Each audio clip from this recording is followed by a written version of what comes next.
Greetings, programs. Welcome to the Rune Space. For reasons beyond my comprehension, I've been told many times, especially from the older generation, that they're amazed and even envious of, and I quote, just how smart I am.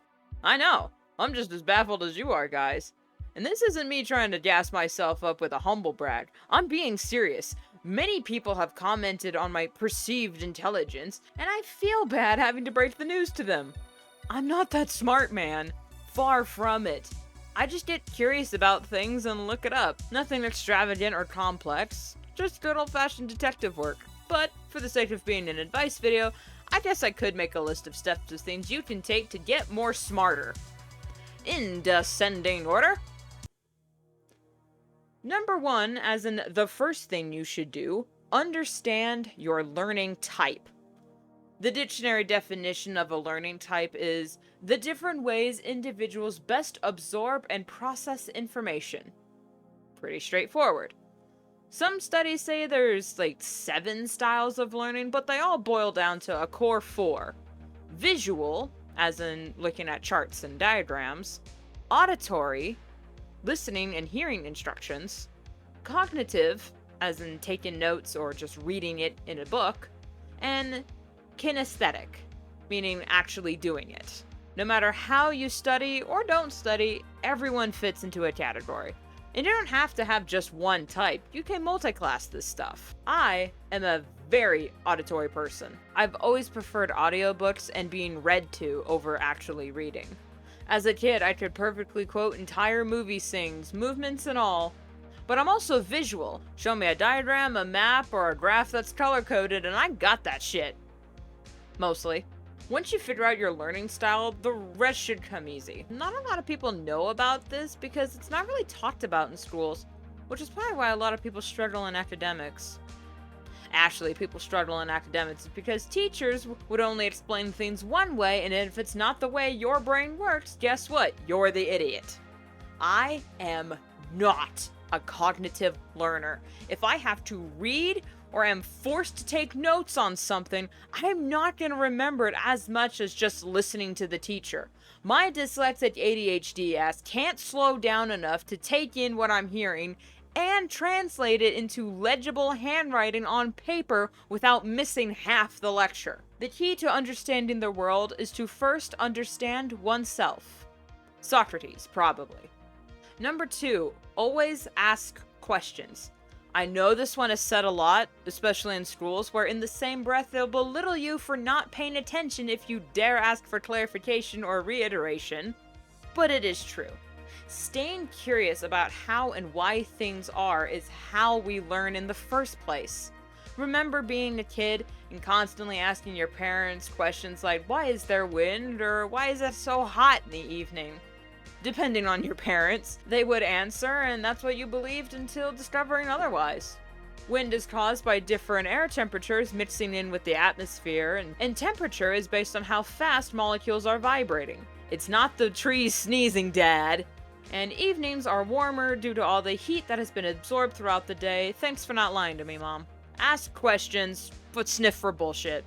Number 3, accept the truth when you find it. I cannot begin to describe how important this one is. It honestly should be number 1, but for God's sake, 90% of learning is admitting you were wrong, or at the very least, recognize you don't know as much as you thought you did. When you eliminate the impossible, whatever remains, however improbable, must be the truth. Sir Arthur Conan Doyle, the author of Sherlock fucking Holmes, said it best. So can someone please tell me why the vast majority of the academic community can't accept that their theories, as an unproven by the scientific method of evidence and data collection, just might be wrong? The pyramids couldn't possibly been built by these local savages. They're not British. It must have been extraterrestrials. Meanwhile, the Egyptians left clear evidence in the form of full-ass diagrams of how they built them and why. But no. A complete mystery on how these people with hammers, detailed schematics, and hydropower could have possibly stacked some rocks. These are the scholars, mind you, the pillars of the academic community that dictate what information is published for the general public, that are refusing the evidence of their eyes because it doesn't comply with their sheltered presumptions.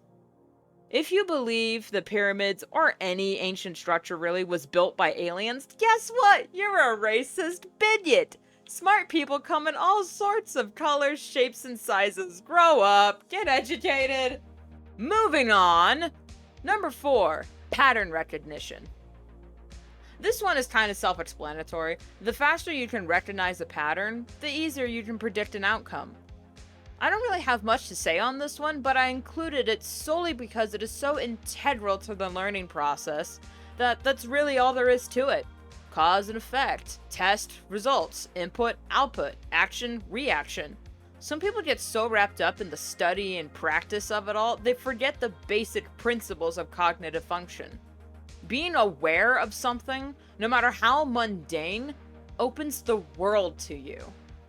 And number 5, learning is a choice. All of what I've talked about here are things you actively pursue. Sure, some revelations can be happenstance, but that's not how you get smart, that's just how you become aware. And being aware is the base function of sentient life, and you are so much more than that. From the iron in your blood, the calcium in your bones, to the nitrogen in your DNA, they are all the same materials that make up supernovas and galaxies. You are made of stardust, forged by the very same particles that witnessed the birth of the cosmos. You were born to become more than what you are, yet never far from who you were meant to be.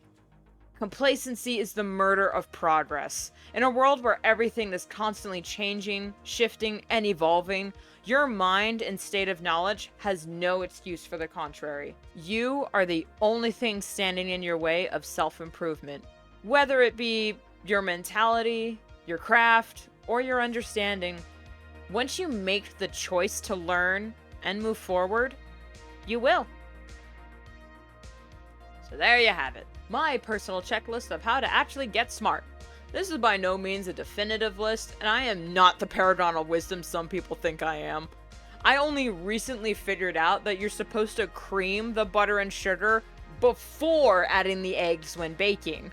It makes the batter a smoother consistency, but how the hell was I supposed to know that?